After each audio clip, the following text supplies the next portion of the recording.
क्योंकि मैं इसमें दो टॉपिक कवर करने की कोशिश करूंगा। एक होगा आपका फंडामेंटल ऑफ अकाउंटिंग और दूसरा होगा काइंड्स ऑफ अकाउंटिंग। अकाउंटिंग कितने तरह के होते हैं और साथ ही साथ होंगे उसके गोल्डन रूल्स, जो क्यों बने हैं, किस लिए बने, वो सारी चीजें आपको बात करेंगे। सबसे पहले बात करते हैं किसको, assets. Anything a business organization owns which enable to get cash or benefit in future is an assets। Accounting जो है हमारा टोटल तीन तरह के होते हैं, पर्सनल, रियल और नॉमिनल। डेफिनेशन क्या है?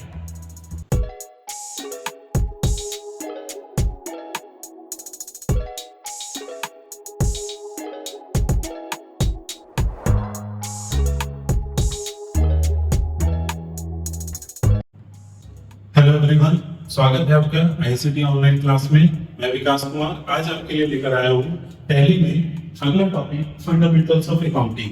जैसा कि आपने लास्ट वीडियो में देखा हुआ है, जिसमें हमने सीखा हुआ था टैली क्या है, अकाउंटिंग क्या है और कुछ बेसिक्स चीजों के बारे में, जैसे कि आपका सिलेबस क्या है, आपका कोर्स डिटेल्स क्या है। तो अगर अभी तक आपने वो नहीं देखा है तो एक बार शुरू से देखते हुए आए, पहला वीडियो, दूसरा, ये आपका तीसरा लेक्चर होने जा रहा है। तो इसमें हम लोग सीखेंगे वो बेसिक और कोर चीजें जिसमें पूरी की पूरी अकाउंटिंग लिखी हुई है। ये वीडियो बाकी से थोड़ा सा लंबा होने वाला है, क्योंकि मैं इसमें दो टॉपिक कवर करने की कोशिश करूंगा। एक होगा आपका फंडामेंटल ऑफ अकाउंटिंग और दूसरा होगा काइंड्स ऑफ अकाउंटिंग। अकाउंटिंग कितने तरह के होते हैं और साथ ही साथ होंगे उसके गोल्डन रूल्स, जो क्यों बने हैं, किस लिए बने, वो सारी चीजें आपको बात करेंगे। तो सबसे पहले शुरू करते हैं और जानते हैं कि क्या होता है fundamental of accounting. Actually accounting में जो चीजें, जो वर्ड्स आते हैं, जो काम आते हैं, जो चीजों की हम हिसाब किताब रखते जाते हैं या जिसका भी हम हिसाब रखते हैं, वो यही वो चीजें होती है। संपत्ति है, कर्जे हैं, हमारे पास दायित्व है, लायबिलिटी है, एक्सपेंस है, इनकम है, ये चार मेन पॉइंट्स होते हैं।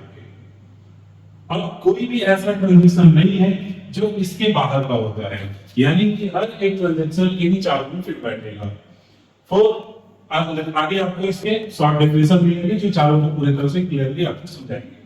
तो पहले नंबर जानते हैं हम लोग एसेट्स के बारे में। तो एसेट्स क्या है? अगर एसेट्स के आप डेफिनेशन की बात करें तो मैंने यहाँ पर लिखा हुआ है शॉर्ट में। आप चाहे तो इसको पूरा नोट्स बना के रख सकते हैं अपने पास कॉपी में। मैं आपको इसका पीडीएफ भी प्रोवाइड करा दूंगा यहाँ पर, जिसको आप डायरेक्टली डाउनलोड कर सकते हैं अपने पास। फिलहाल के लिए ये सारी की सारी चीजें आपको अवेलेबल मिलेंगी फ्री ऑफ कॉस्ट, कुछ भी नहीं इसके लिए आपको पे करने की जरूरत है, चाहे यूट्यूब से या कहीं से भी। तो आप देखिए और समझिए इसको। सबसे पहले बात करते हैं किसको, assets. Anything a business organization owns which enable to get cash or benefit in future is an assets। कह रहे हैं हर वो चीज जो बिजनेस ऑर्गेनाइजेशन का अपना है। सबसे पहली शर्त क्या है किसी भी एसेट्स को होने के लिए, कि वो चीज हमारा होना चाहिए। मोबाइल है, हमारा है, और वो हमें पैसा दिला सकता है। अगर हम चाहें तो बेचते हैं उसको तो हमें कुछ पैसे मिल जाएंगे, लेकिन बेचना नहीं है, उससे हमें हर रोज बेनिफिट हो रहा है। हम बातें कर सकते हैं, हम उसके ऊपर क्लास देख सकते हैं, हम उससे अपना काम कर सकते हैं जरूरी, तो वो हमको बेनिफिट दे रहा है, दैट इज कॉल्ड एसेट्स। या तो कोई एसेट्स है आपके पास जो कैश में बदल सके, या फिर उससे आप फ्यूचर में बेनिफिट कमा रहे हैं, उसको हम लोग बोलते हैं एसेट, संपत्ति, प्रॉपर्टी। बिजनेस की हर चीज प्रॉपर्टी। ओके, तो अब इसकी कुछ एग्जांपल्स दिए हैं, land, building, cash, bank accounts etcetera. अब इसको और डिटेल में हम लोग जानते हैं कि क्या होता है आपका फिक्स एसेट्स, क्या होता है करंट एसेट्स। इसको भी दो पार्ट में बांट दिया गया है समझने के लिए, फॉर बेटर अंडरस्टैंडिंग, ये बहुत इंपॉर्टेंट है। तो इसके जो सब क्लासिफाइड है वो होते हैं, सबसे पहला fix assets, assets acquired for relatively long purpose and not for resale.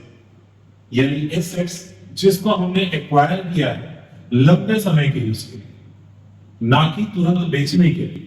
जैसे आप कोई बिजनेस शुरू करते हैं तो जो प्रेमिसेस बनाते हैं, जो फर्नीचर आप बनाते हैं, टेबल बनाते हैं, वो सारी चीजें क्या फिक्स एसेट्स है।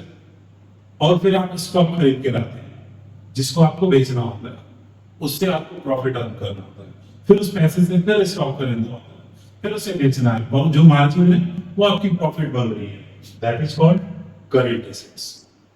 सिंपली मैंने समझा दिया और थोड़ा और डिटेल में देखते हैं। फिक्स एसेट्स का मतलब हर वो चीज जो जिसके ऊपर हमारा बिजनेस टिका हुआ है, वो हमारा बिजनेस एंटिटी होल्ड कर रहा है। Land, building, plant and machinery, car, furniture, ये सारी चीजें क्या हो जाएंगी? Fix assets.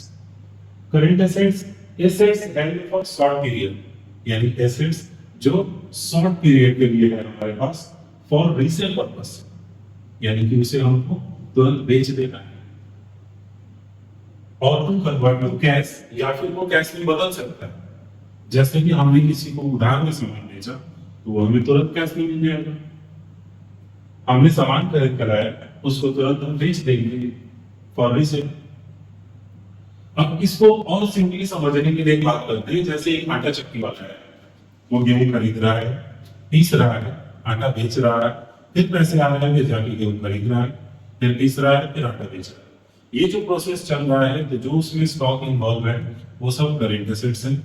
और जो उसका चक्की है, जनरेटर है, और जहां रखा है जिस दुकान में, वो दुकान है, ये सब क्या होंगे? Fixed assets. तो जो एसेट्स लंबे समय के यूज के लिए होते हैं वो फिक्स एसेट्स होते हैं, जो शॉर्ट पीरियड के लिए होते हैं वो होते हैं करंट एसेट्स। अब मैं ये एसेट्स अकाउंटिंग क्यों बता रहा हूं? तो आपको तो टैली पढ़ना था। सबसे पहले मैंने आपको बताया कि चाहे कॉमर्स से हो, चाहे कोई साइंस से हो, चाहे कोई आर्ट्स से हो, कोई फर्क नहीं पड़ता, आप किसी भी स्ट्रीम से हो, आपने कभी नहीं पढ़ा है, आप बेसिक पढ़ाई किए हुए हैं, आप अपना बिजनेस चला रहे हैं, आपको मैं इतनी चीजें बता दूंगा कि आप आराम से टैली यूज कर सकते हैं, कोई प्रॉब्लम नहीं होगा। इसीलिए सिर्फ टैली ही ना बता के, टैली से पहले के ये 2-3 क्लास जो होने वाले हैं, इसमें आपको मैं पूरी अकाउंटिंग बताने वाला हूं, जिसमें आप प्रॉपर अकाउंटिंग सीखेंगे, फिर उसके बाद से उसको कॉपी में प्रैक्टिस करेंगे, देन आप उसको यूज करेंगे। तो टैली में जाने से पहले आपको वो पता होना चाहिए अकाउंटिंग के नियम कानून क्या है।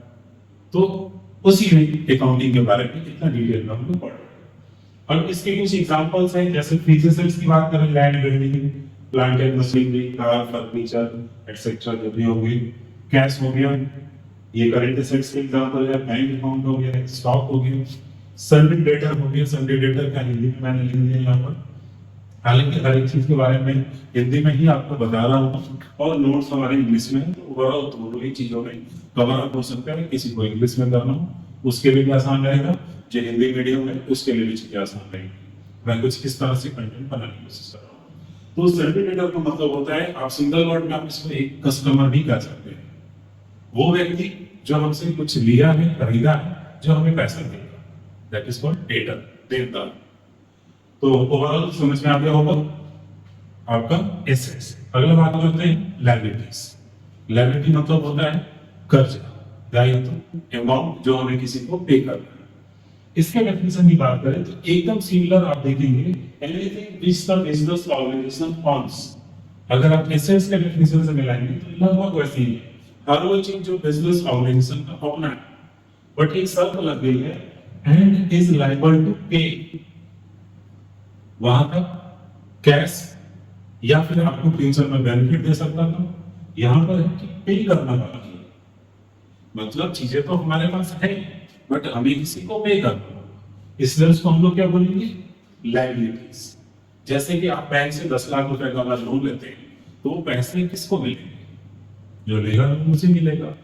पैसा तो उसे मिल गया, वो यूज कर रहा है, बट उसे वापस भी तो करना पड़ेगा। जब हमें पैसे वापस करने हैं, हमें ईएमआई चुकाना है, किस्त देनी है, तो उसको हम लोग क्या बोलेंगे? लायबिलिटीज। अगर आप नहीं चुकाएंगे तो फिर प्रॉब्लम्स होंगे। आप कार लेते हैं, कार आपके लिए आप चला रहे हैं, बट उसकी ईएमआई देनी पड़ेगी आपको, यानी उसका पैसा जो बकाया है आपको चुकाना है, और जब तक आप चुकाते नहीं हैं वो आपके लिए लायबिलिटीज हो। अब ये लायबिलिटीज के एग्जांपल की बात करें तो ओनर्स के अकाउंट, मतलब मालिक का जो भी इन्वेस्टमेंट है बिजनेस के अंदर, वो भी लायबिलिटी। सन्ड्री क्रेडिटर, मैंने उसका हिंदी यहाँ पर लिखा हुआ है। लेनदार होता है, जैसे देनदार था वैसे ही लेनदार होता है, जिससे हम लोग खरीदते हैं, हमारा सप्लायर, हमारा वेंडर, वो क्या रहता है? Creditor. Loan taken from bank, bank या फाइनेंशियल इंस्टीट्यूशन से हमने लोन लिया, वो भी लायबिलिटी होगा। और ये तीनों ही 3 कैटेगरीज में आते हैं, इसमें इसके 3 अलग अलग पार्ट कर दिए गए हैं, जिसको हम लोग बोलते हैं सब क्लासिफिकेशन। तो सब क्लासिफिकेशन के अंदर आप देखेंगे सबसे पहला नंबर जो पार्ट है वो है कैपिटल। कैपिटल मतलब पूंजी, वो पैसा जो मालिक बिजनेस में इन्वेस्ट करता है उसको हम लोग बोलते हैं कैपिटल। बिजनेस में जो भी पैसा ओनर इन्वेस्ट करता है वो कैपिटल कहलाता है, पूंजी कहलाता है, owners contribution to the business. अब इसमें एक और चीज बात आपको जानने को मिलेगा कि मालिक एक ही नहीं है, कई तरह के होते हैं, जिसमें 2-3 एग्जाम्पल मैंने यहाँ दे रखा है। जैसे कि प्रोप्राइटर्स कैपिटल, जब ऑनर सिंगल एक ही रहता है उसको बोलते हैं प्रोप्राइटर्स कैपिटल। फिर होता है पार्टनर्स कैपिटल, एक से ज्यादा वाले होते हैं। फिर उसके बाद से आता है इक्विटी शेयर कैपिटल, मतलब बहुत लोग मिल करके मार्केट, शेयर मार्केट में आपने डाल दिया हुआ है पैसा उठाने के लिए, मतलब अपने शेयर्स पब्लिकली कर दिए हैं, लोग खरीद रहे हैं और पैसे अपने इन्वेस्ट कर रहे हैं। तो जिनके पास शेयर होगा वो मालिक रहेगा कंपनी का। अब शेयर पे रहा बात, तो उसमें एक क्लास थोड़ा अलग से बनाना पड़ेगा मुझे, उसके लिए लेकर पूरा डिटेल में शेयर क्या होता है, शेयर कैपिटल कैसे इन्वेस्ट करते हैं, क्या चीज। फिलहाल और भी बहुत तरह के होते हैं, फर्म होते हैं, फिर उसके बाद से ट्रस्ट होते हैं, इस तरह से कई तरह के फर्म बनते हैं, रजिस्टर होते हैं। उसमें जो पैसा इन्वेस्ट करता है मालिक, वही चीज पूंजी करता है, जो भी बिजनेस में पैसा इन्वेस्ट होगा। तो इन्वेस्ट करने में इसमें एक तीन होते हैं, प्रोप्राइटर्स, पार्टनर्स और equity share capital. Second number पर आता है लोन। लोन का मतलब हो गया हम किसी ऑर्गेनाइजेशन से या किसी बैंक से लोन ले लिए, कर्जा ले लिए, तो उसको हम लोग क्या बोलेंगे, लोन। लिखा है लोन टेकन फ्रॉम बैंक और financial institution, bank overdraft, debenture issue. अब इसमें से अगर आपको नहीं पता है ओवरड्राफ्ट का मतलब क्या है, बहुत लोगों को पता भी होगा, मैं ब्रीफ में बता देता हूँ। Overdraft is just like credit card. एक होता है नॉर्मल लोन, आपने लोन लिया, जैसे आपने फ्रिज लाया और उसकी ईएमआई चुका रहे हैं, इंस्टॉलमेंट लाया, कार लाया आप उसकी ईएमआई चुका रहे हैं, एक नॉर्मल टर्म लोन हो गया। एक ओवरड्राफ्ट होता है जिसमें आपने जितना खर्च करना है करेंगे, आपको एक लिमिट मिल जाएगा कि 10 लाख रुपए आपको हम लिमिट दे देते हैं, अब इसको आप खर्च करिए। आपने उसमें से 5 लाख खर्च किया तो आपको 5 लाख का इंटरेस्ट देना है, और वो पैसे आप इंस्टॉलमेंट में ना देंगे, आप एक साथ भी चुका सकते हैं, आप उसको नहीं भी चुका सकते, अभी सिर्फ इंटरेस्ट भी दीजिए, जब होगा तो चुका दीजिएगा। तो इस तरह की फैसिलिटी आती है आपको ओवरड्राफ्ट में, बट ये सबके लिए नहीं आता है। कुछ बिजनेस वगैरह के लिए जहाँ पर स्टॉक वगैरह आता है, ओवरकरिंग क्रेडिट भी होता है, क्रेडिट अकाउंट जो रहता है आपको, तो वो भी रहता है, सेम इसी तरह की फैसिलिटी उसमें मिलती है। डिबेंचर होता है, डिबेंचर मतलब होता है कि इसका शुद्ध हिंदी होता है ऋण पत्र। ऐसे मैं बोल देता हूँ ऋण पत्र, यानी कि पब्लिकली पैसा एक तरह से बॉन्ड के रूप में इशू करके लोगों से पैसा लिया। बहुत लोग होते हैं ना शेयर मार्केट में पैसा नहीं लगाना चाहते हैं, उन्हें डर होता है कि हो सकता है कि उनके पैसे डूब जाए, कल को कंपनी डाउन चली जाए, उनके पैसे लॉस हो जाए, शेयर के दाम कम हो जाए, बहुत ज्यादा बढ़ा हुआ है, तो वो कंपनी के बॉन्ड खरीद लेते हैं। और एक तरह से बॉन्ड ही होता है कि आपको एक एग्रीमेंट मिलता है कि इतना इंटरेस्ट मिलेगा, इतने टाइम बाद आपको पैसे वापस मिल जाएंगे, आप इन्वेस्ट करिए। तो अगर आप मतलब लॉस में जा रहे हैं कंपनी, तो आपको उससे कोई फर्क नहीं पड़ता है, कंपनी दोगुनी तीगुनी प्रॉफिट कमा रही है, उससे भी आपको कोई फर्क नहीं पड़ता है, आपको कंटिन्यूसली इंटरेस्ट मिलता है। नेक्स्ट आगे बात करते हैं करंट लायबिलिटीज। 2 लायबिलिटीज जो थी ये लॉन्ग टर्म लायबिलिटीज थी। पूंजी ऐसा नहीं है कि आज दुकान खोले कल पूंजी निकाल कर मानी लेने चले जाएगा और दुकान चलता रहेगा, ऐसा नहीं हो सकता। लोन ये एक लॉन्ग टर्म लायबिलिटी होता है, लंबे समय में चुका। तीसरा जो होता है करंट लायबिलिटी, इसे हमें तुरंत पे करना होता है, जैसे जो डेली बिजनेस हम लोग करते हैं, जो डेली बिजनेस एक्टिविटी हमारी होती है, जो भी हम लेन देन करते हैं डेली, उस बिजनेस एक्टिविटी से जो भी हमारे ऊपर कर्ज बनता है उसको हम लोग बोलते हैं करंट लायबिलिटी। जैसे सन्डे क्रेडिटर उधार सामान खरीद के लाए और हमारे ऊपर कर्ज बना। सेल टैक्स, टैक्स जो भी हमने काटा हुआ है कस्टमर से कलेक्ट किया वो हमें वापस गवर्नमेंट में जमा भी करना है, और उसका एक टाइम पीरियड होता है, यानी कि लेकर रख ली।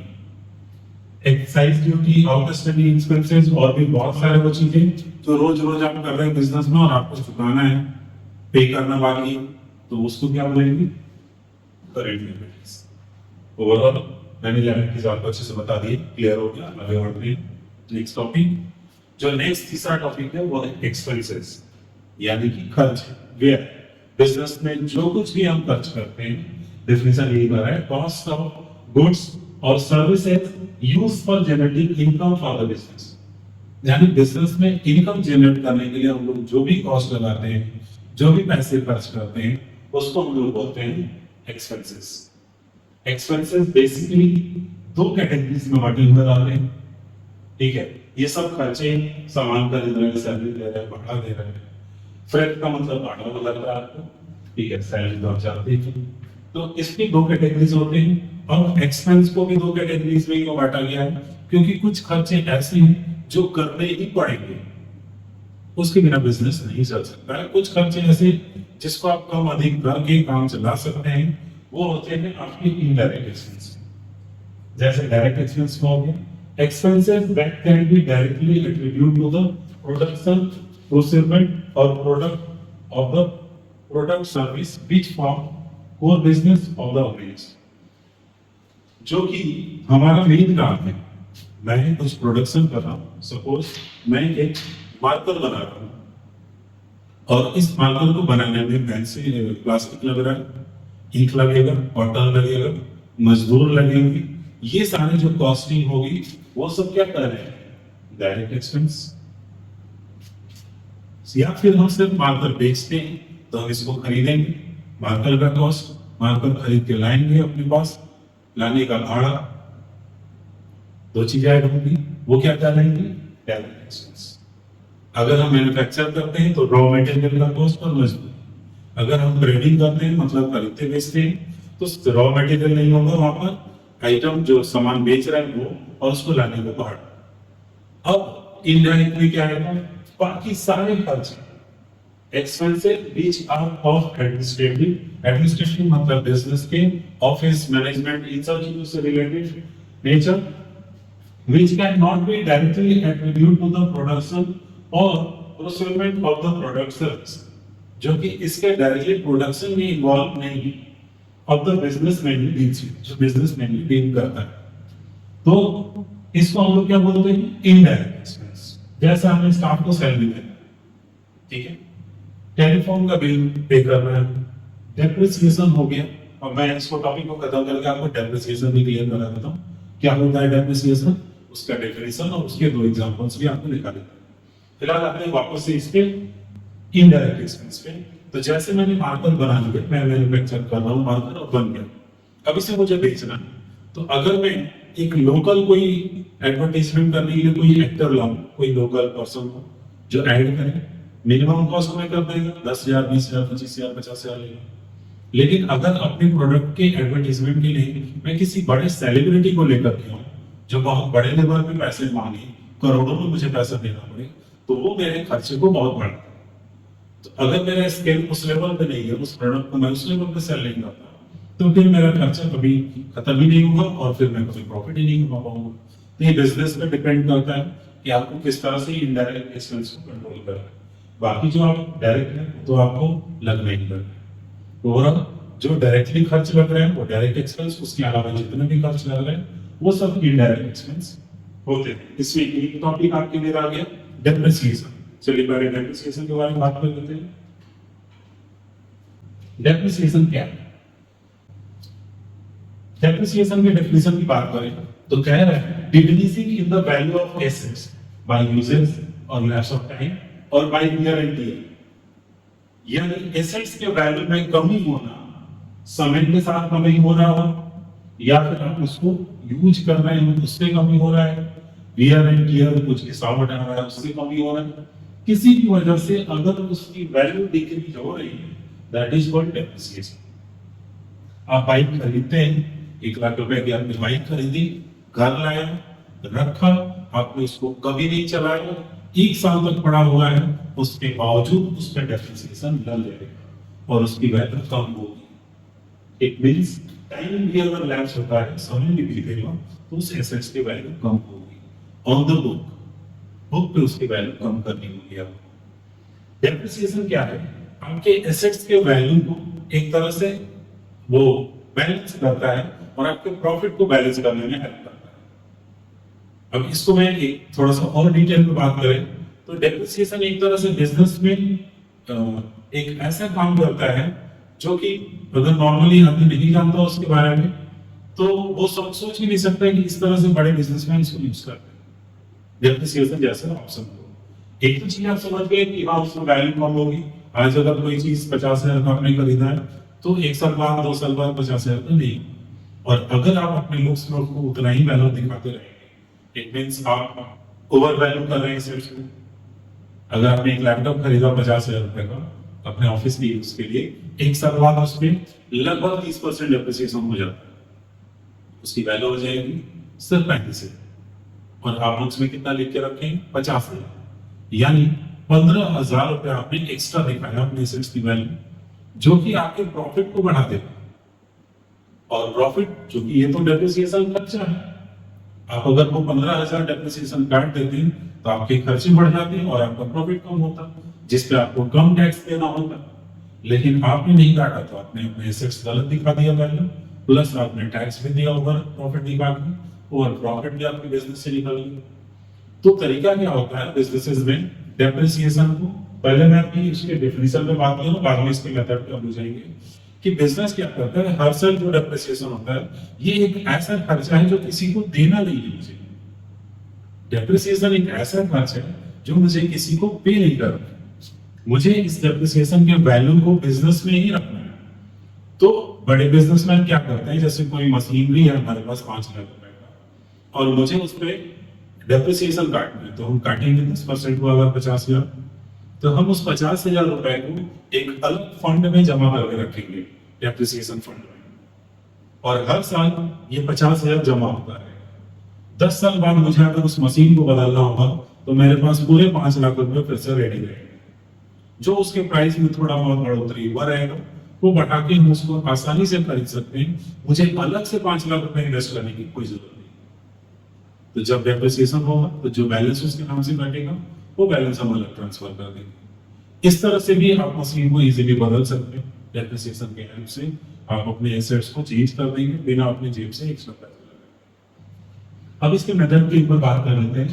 2 तरह के टोटल आप डेप्रिसिएशन के मेथड होते हैं, जिसमें एक होता है स्ट्रेट लाइन और दूसरा होता है डिक्रीजिंग मेथड। मान लेते हैं कि 10% है हमारा और जो प्राइस है प्रोडक्ट का वो है 50,000 दोनों, और 10% फिक्स है। Straight line method mostly use होते हैं कुछ प्रोडक्ट्स हैं जिनके लाइफ साइकिल फिक्स है, ये 10 साल में जाके खत्म हो जाएगा, ये 5 साल में जाके चीजें खत्म हो जाएगी। तो उस तरह की चीजों पे लागू होता है। एक बार परसेंटेज फिक्स हो गया 5,000, 10%, अब वो 5,000 की हर बार घटता जाएगा और जो भी अमाउंट होगा 10 में जाके जीरो हो जाएगा। सेकंड बात करते हैं डिक्रीजिंग मेथड। इसमें थोड़ा सा अलग रहता है।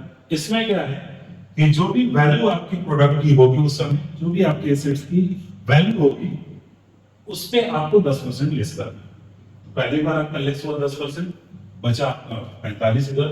अब इस 45,000 पे क्या रेट होगा 10%, 4,500 होगा। फिर आपका आया 40,500, इस पे 10% लेस होगा। तो 3 साल बाद हम देख सकते हैं कि थोड़े से पैसे की वैल्यू अंतर आ गई है। और इसमें क्या होता है एसेट्स की वैल्यू थोड़ी लंबे समय तक चलती है, क्योंकि हर बार एसेट्स की वैल्यू चेंज होते जाती है और उसके ऊपर डेप्रिसिएशन भी उसी के अनुसार लगते जाता है। और अगर बात करें तो आप अगर बाइक वगैरह पे लगा रहे हैं डेप्रिसिएशन तो यही एप्लीकेबल होता है। वो आप डेप्रिसिएशन को अच्छे से समझ गए होंगे। फिर वापस चलते हैं हम लोग अपने एक्सपेंस वाले टॉपिक पे। तो मैंने आपको एक्सपेंस बता दिया। एक्सपेंस मतलब हर वो खर्चा जो बिजनेस में हम प्रॉफिट जनरेट करने के लिए करते हैं। देखिए खर्चा ऐसा नहीं रोड पे चल रहे हैं बांटते चल रहे हैं। खर्च बिजनेसमैन किस लिए करता है, ताकि वो प्रॉफिट जनरेट कर सके। मेन इनकम कमाने का ही जरिया होता है कि हम खर्चे करते हैं। दुकान पे हमने एक चीज की जगह 4 स्टाफ रख लिए, ज्यादा से ज्यादा पैसे दे सके उसी काम के लिए। तो ज्यादा से ज्यादा जो लोग सैलरी दे रहे हैं हम चाहेंगे नहीं ज्यादा से ज्यादा वो हमारे लिए सेल ले करें। तो जितना ज्यादा हम लोग कॉस्ट खर्च करेंगे अपने बिजनेस में, जो भी चीज का सर्विस वगैरह पे या फिर गुड्स के ऊपर, उसका मेन पर्पस होगा बिजनेस में इनकम जनरेट करना। नेक्स्ट टॉपिक पे आते हैं इनकम। इनकम क्या होता है? Income of regular nature from any source of business activity. किसी भी तरह की बिजनेस एक्टिविटी से आपको कोई भी फायदा होता है वो होगा इनकम। इनकम बिजनेस में जो भी हमारे पास आ रहा है पैसा कहीं से भी आ रहा है सब फायदा। सेल कर दिया सामान, कंसल्टेंसी चार्ज मिल गया, सर्विस चार्ज मिल गया, इंटरेस्ट मिल गया, कहीं से कमीशन मिल गया, सब फायदा। इसे भी दो कैटेगरीज में बांटा गया है।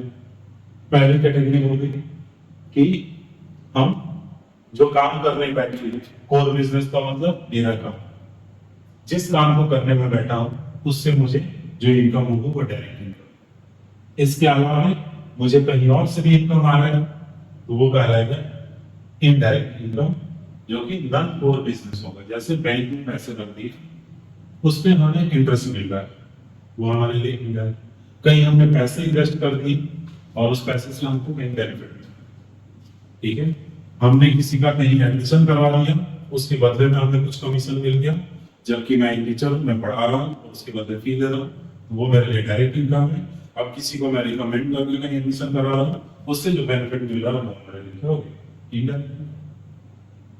Interest receive, commission receive, dividend. Dividend मतलब शेयर मार्केट में जो आप पैसे लगाते हैं तो कंपनीज आपको प्रॉफिट में भी शेयर देता है, तो प्रॉफिट प्लस शेयर लाभांश, ठीक है, लाभ प्लस अंश लाभांश हो जाता है, उसी को इंग्लिश में डिविडेंड बोलते हैं।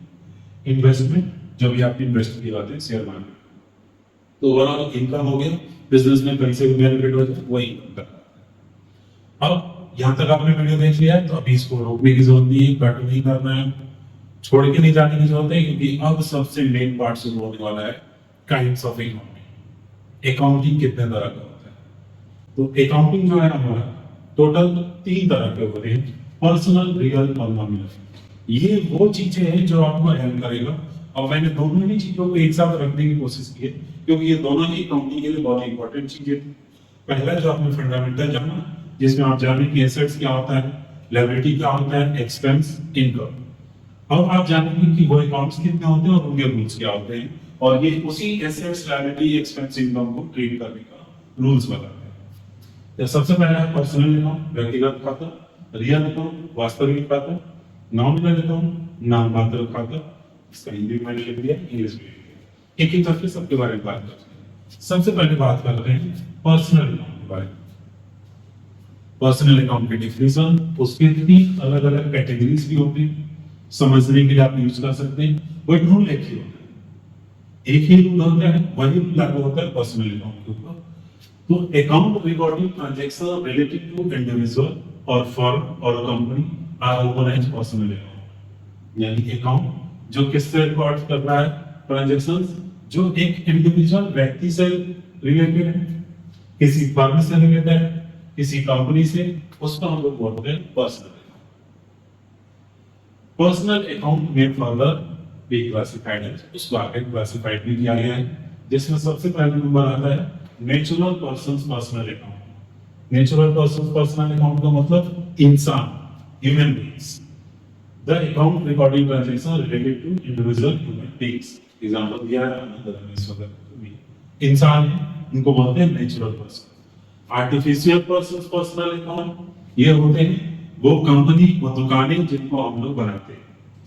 The account recording transaction related to limited company या फर्म या बिजनेस, जो भी नाम है, जैसे दिल्ली कॉर्पोरेशन हो गया, स्टेट बैंक हो गया, आईसीटी हो गया। रिप्रेजेंटेटिव पर्सनल अकाउंट, अब ये क्या है? ये थोड़ा सा कॉम्प्लेक्स है, आसानी से समझ लीजिएगा, इसको अगर पढ़ लेते हैं तो। मैं इसको समझा देता हूँ आपको थोड़ा सा भाषा में। The account recording transaction related to expenses and income, यानी अकाउंट जिसका रिलेशन एक्सपेंस और इनकम से, बट वो अनपेड है या एडवांस में प्रीपेड है। तो जब कोई पैसा, जैसे मुझे टेलीफोन बिल देना है, तो अभी हमने पे किया, टेलीफोन बिल खर्च हो गया, बट हमने नहीं पे किया, अब वो मेरे लिए आउटस्टैंडिंग है, जो उसको पे कर रहा है। तो जिसको पे कर रहा है उसके नाम से मैं लिख के रखूंगा, तो जिसका नाम हम मेंशन करेंगे that is called representative person. वो बकायदा हो जाएगा, आउटस्टैंडिंग हो जाएगा या प्रीपेड।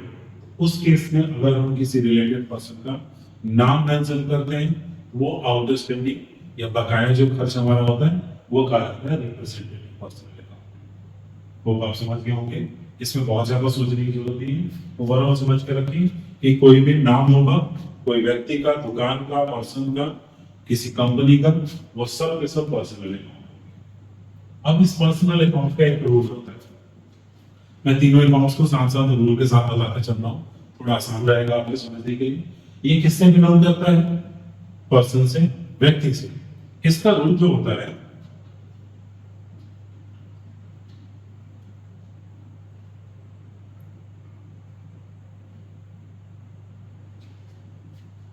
इसका रूल ये होता है, debit the receiver, credit the giver. तीनों के रूल्स यहां पर लिखे हुए हैं। पहले पर्सनल अकाउंट के बारे में, debit the receiver, credit the giver. इसको गोल्डन रूल कहा जाता है, डेबिट क्रेडिट का।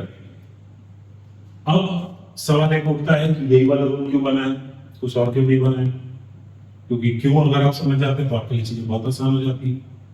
तो ये डेबिट क्रेडिट जो रूल है वो किस चीज के लिए बना?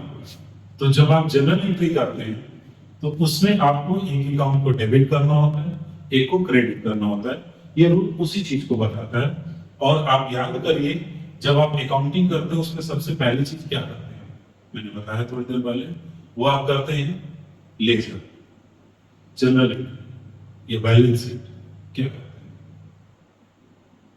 चलिए मैं बता देता हूँ। सबसे पहला काम होता है जनरल एंट्री, और उस जनरल एंट्री में हम लोग यही रिकॉर्ड करते हैं किस अकाउंट को डेबिट करना है, किस अकाउंट को क्रेडिट करना है। तो पर्सनल अकाउंट किससे बिलोंग करता है? अभी मैंने आपको बताया नाम से, और नाम यानी व्यक्ति किस सिचुएशन में हो सकता है ट्रांजैक्शन के टाइम।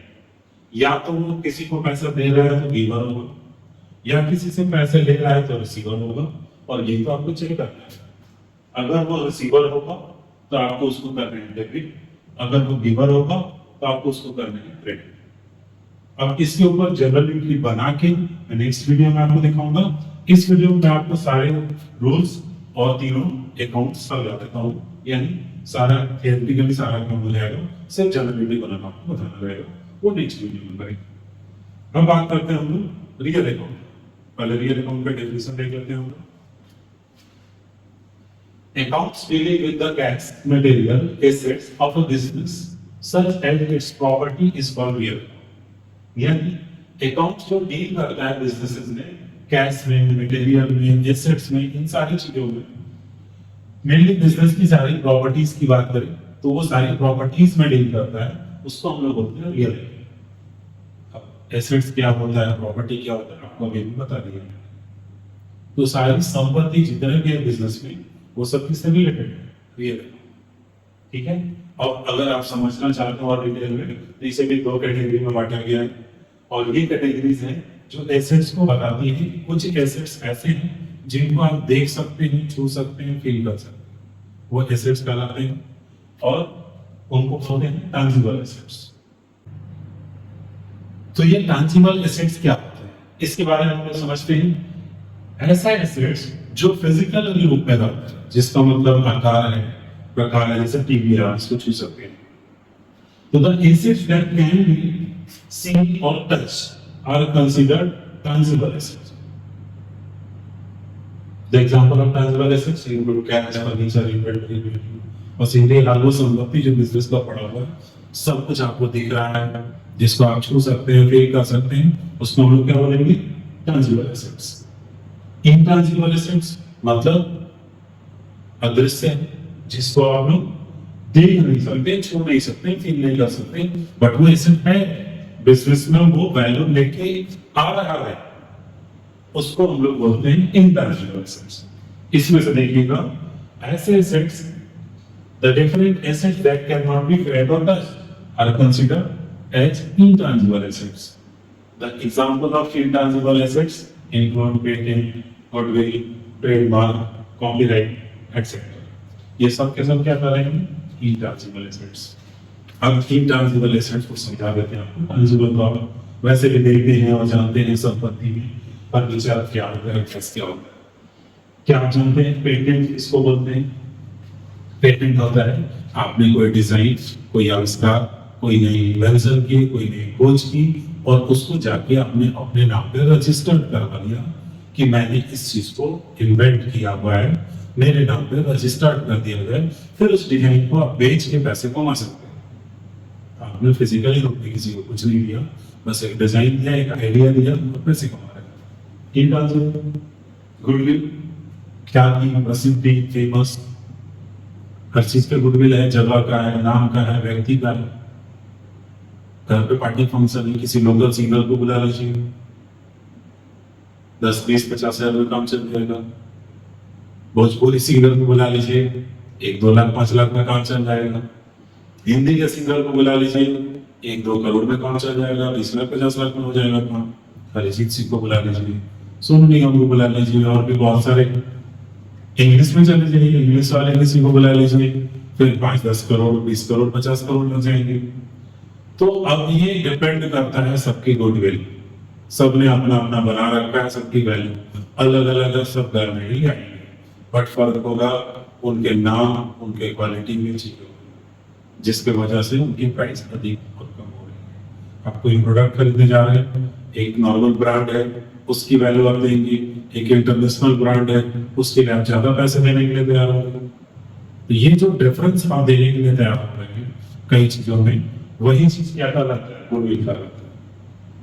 ठीक है, ट्रेडमार्क, आप कोई नाम है, कोई लोगो है, आप उसको रजिस्टर्ड करवा लेते हैं, तो उसके साथ में टीएम लिख देता है या आर रजिस्टर्ड कराते हुए लिख देता है, तो उसको ट्रेडमार्क बोला जाता है। अब वो लोगो, वो डिजाइन कोई और यूज नहीं कर सकता। ठीक है, कॉपीराइट, आप बुक लिखे, उसका कॉपीराइट आपने रजिस्टर करके अपने पास ले लिया। आप कोई मूवी बनाए हैं, आप कोई कंटेंट क्रिएटर है, तो उसका कॉपीराइट आपके पास आता है, कोई और नहीं यूज कर सकता। आप किसी और को देंगे तो पैसे लेके बकाया। तो ये वो सारे एसेट्स हैं जो कि कभी दिखेंगे नहीं, बट इसके बदले आप पैसे कर सकते हैं, ये आपके बिजनेस में वैल्यू लाता है। इसीलिए इसको क्या बोलते हैं, इंटैंजिबल एसेट। ओवरऑल सिंपली एक चीज बस याद रखिएगा, रियल अकाउंट मींस एसेट, संपत्ति। अब इसके साथ क्या रूल है, इस पे आते हैं। रियल अकाउंट का रूल है, debit what comes in, credit what goes out. यानी डेबिट करेंगे उन चीजों को जो बिजनेस में आ रहा है। अब यहाँ रिसीवर क्यों नहीं लिखा है, क्योंकि संपत्ति रिसीवर निर्भर नहीं हो सकता है। संपत्ति आपको ना कभी कुछ देगा, ना आपसे कुछ लेगा। संपत्ति आपके पास बिजनेस में आ जाएगा या बिजनेस से चला जाएगा। अगर बिजनेस में आ रहा है तो उसको हम लोग क्या करेंगे, डेबिट। अगर बिजनेस से जा रहा है तो हम लोग उसे करेंगे क्रेडिट। क्लियर है? और ये का अकाउंट का रूल है। 2 मैंने बता दी, अब आपने तीसरा। और जो है बड़ा इंटरेस्टिंग आपका अकाउंट होता है, नॉमिनल अकाउंट। ठीक है, अब इसमें क्या है, accounts recording transaction related to losses, gains, expenses and income is called nominal account. यानी अकाउंट जिसका रिलेशन एक्सपेंस से है, इनकम से है, वो कहलाता है नॉमिनल।